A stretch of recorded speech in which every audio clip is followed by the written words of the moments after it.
السلام عليكم ورحمة الله وبركاته. سودوادا خيارتا قيمها شرفت له كي ظهر تاعي كي عصر تاعي كي مغرب تاعي كي صباح تاعي انتي نبا ويلكم باي الله يا سودوادا مeel kasta kala joogtaan maanta waxaan wadaa inaan walaashayna u fahimo la yiraahdo oo muxuu ahaayay baraha bulshada caanka muddo fara badan muxuu ahaayay baraha bulshada lagaga hadlay qof walba kulli fikirkiisa u gaarka u kaga hadlayay anagu halkan waxaan kala tiiraanyoonayna inanta walaashaya dhibaatada loo geystay oo aan marnaba aan ahayn in maaragtay haween iyadoo walibana nus hadana hooyo hadana ubad rabta inay bari ka maalin barbaariso hooyo noqoto ubad inay leedahay xitaa laga yaabo fadeexadeeda iyo maaragtay nin xun oo damiir laawa oo nolosheedii mustaqbalkeedii intaba kaga ciyaaray ragu de kulay rag waa wada yahay magac guudna waa ka sameeyahay garna waa la wada leeyahay ya muuqana waa la isaga wada eegay laakiin si qalbi ahaan qalbiga lagu kala duwan yahay walaalkii Xamse ayaa la jooga isaguna Xamse ku soo dhawow wixii aduguna aad ka oran lahayd ku darso waad mahadsantahay ugu horreyn walaalkay Kamaalow adiga asxaabta dhamaantiin waan idin salaamay horta hadii la dhaho waa laga hadlaya ama dareenka waa la cabirayo horta lama cabiri karayo oo ay wax lagu cabiro ayaanan jirin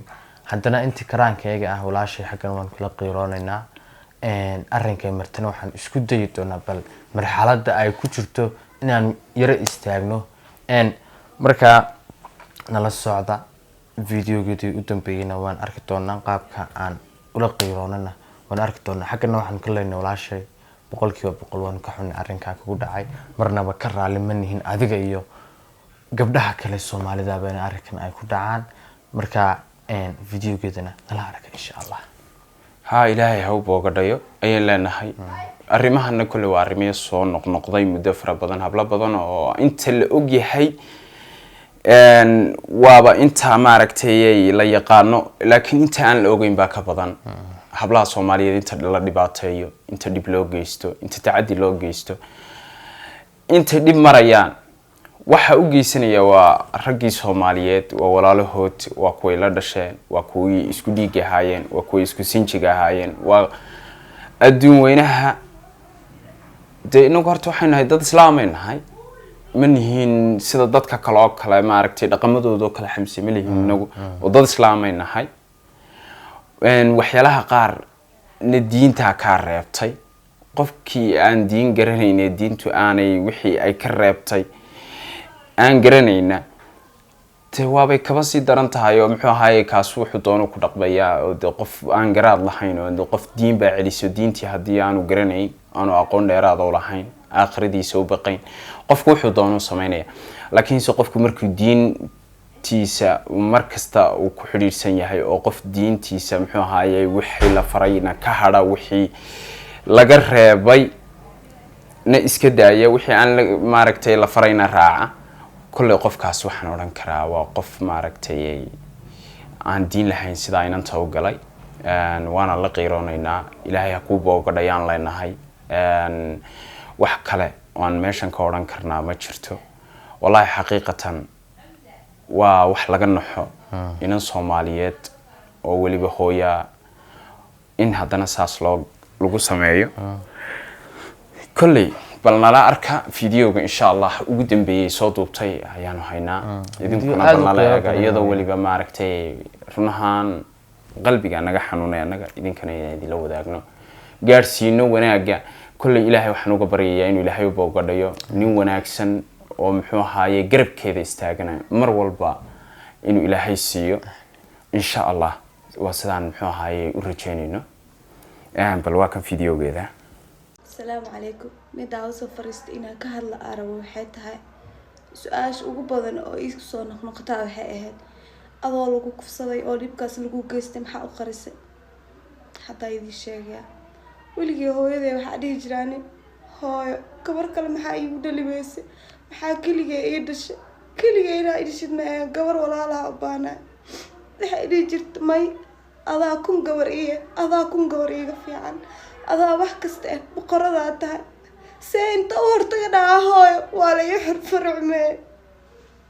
baa awoodi waaye inaa dhaho waa qarsaday waa aamusay xanuunka ani aa dareemayo waxaa igala weynaa hooyaday midkee dareemi doonta markaa u sheego mustaqbalkeygiina waayo waa ogaay wax kasta inay iga gubtay waa ogaay haddana hooyadaa see noqon doontaa baa islaha sababta hooyaday markasta waa igu faani jirtay dad badan be dartay ula soo kala go-day dad badan oo hooyaday heer walbay gaari lahayd dhegeysan kara maaha wax la dhegeysan kara maaha waa inan waa caar waa hilib bisil nolosheedii oo dhan buu ku ciyaaray ha kuba ciyaara ma xuma laakiinse wax kasii xun oo kasii maaragtay de waxaan ku sheega garan maayo wax kasii xunba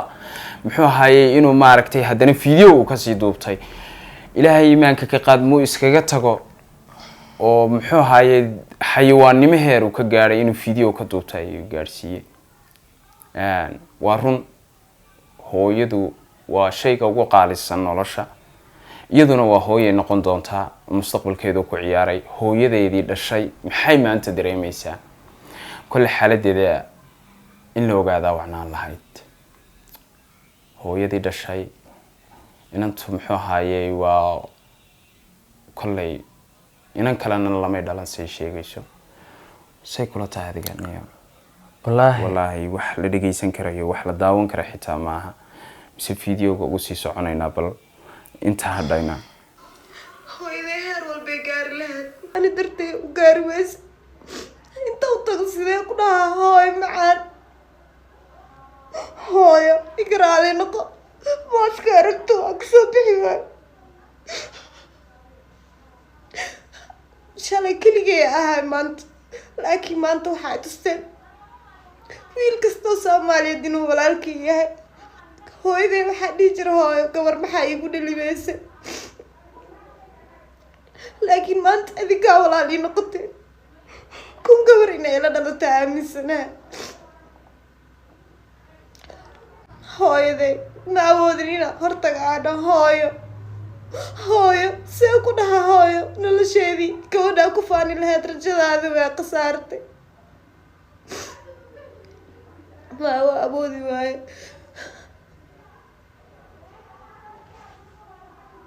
sababtaa u qariyaani sababtaasay ahayd laakiin ma aamusin oo gabar masaakiin oo jilicsan maana noqonin waa dagaalami intaa dagaalami karo nimankii waa xiray waxaa isdheh waa guuleysatay maanta waa noqon kartaa gabadhii hooyada ay rajeynaysa inaa noqotid laakiin may waa noqon waayo hooy mamacaan iska kicaafi horta wallaahi videogeedan markii aan daawaday iminka may ahayn mar hore ayaan daawaday videogeeda runtii waa wax laga qiiroodo qof nafteedii inta ay dhaaftay naf kale oo ay dhashay oo hooyadeed ah dhibaatada ay iyadu marayso waxaa ka daran dhibaatada ay hooyadeed marayso waa hooyo hal gabar ah leh sidii aynu ognahayna gabartu ama gabadhu waa guriga dhan sharaftiisa horta halkan dee filin hindiya kama dhigano oo qiiro inta filinka hindiga la sameeyo ma sameyn karayno waayo waxa aanan u sameyn karayn qofkii arrinkan uu ku dhacay ayaa muxuu ahaa aada u qiiroonaya annagu halkan laba shay baanu ka sheegaynaa labada shay aanu ka sheegayna horta wuxuu yahay walaasheen horta halkan inaanu uga qiiroono aanu idhaahno walaashay sida aada sheegtay aad tiri waxaan leeyahay walaalo oo idinka ah walaalahay ayaan ku leenahay walaal waxaa tahay walaasheen sida aanu walaashay ugu damqano ayaanu kuugu damqanay waxaan ilaahay kuu rajeynayaa in uu ilaahay kuu boogadhayo arrinkanna uu ilaahay qalbigaaga ka saaro ninkan dhaqanka xun sameeyeyna inuu ilaahay labada daaroodba kaga jaro markaan leeyahay labada daaroodba adduun iyo aakhiraba inuu ilaahay kaga jaro wax intaa dhaafisan wallaahi ku cabiri karaya ma jiro waayo hadalkiiba xitaa igu dirqiya inaan idhaahdo marka walaashin waxaan ku leeyahay ilaahay ha ku boogadhiyo boqolkiiba boqol ninkana ilaahay abaalkiisa mariyo adduun iyo aakhiraba wallaahi waa run kolley intii lasoo odhan karayay kalena walaalkii xamsa yidhi xaqiiqatan waxaa runa oo hubaala qof kastoo damiir leh ama dee jidhkiisu damqanayo oo sidan oo kale wax u arkaa sidan oo kale muxuu ahaaye damiirkiisu u shaqaynayo uu ka xumaanaya weliba uu la ooyayaa walaashaya baa tahay markastana waa ku garab taagnaan doonaa haddii aanan xoog kugu difaacayna af inaan kugu difaacno garabkaagana waa taagnaan doonaa sharafta keliyata qof kastoo ibni aadanana waxa weeyaan inanta guriga wallahi xitaa hadalkii baa kari lahay xaqiiqatan sharafta keliyata guri kasta uu leeyahay waa hablaha ama haweenka tii la dhalatay nin waloo kastoo damiir lihi inan baa la dhalatay waxaan rajaynayaa inuu ilaahay u boogadhayo wixii aan hadal hadday tahay haddii ay maaragtay ay garab istaag kala tahayna wiilasha Soomaaliyeed oo dhan kale way ku garab taagnaan doonaan hablaha Soomaaliyeedna waxaan ku waaninayaa inay tan imika la arkay ka badan baa jirta oo aan la sheegin oo qarsoon isilaaliya sharaftiina ilaashada waxaa tiin sharaftayada meel kasta joogtaan sharaftiina ilaashada noloshiina ilaashada is adkeeya كل واحد كان نورن كرامة أصحابي باي باي أبا إيدي سلامينا والسلام عليكم ورحمة الله وبركاته.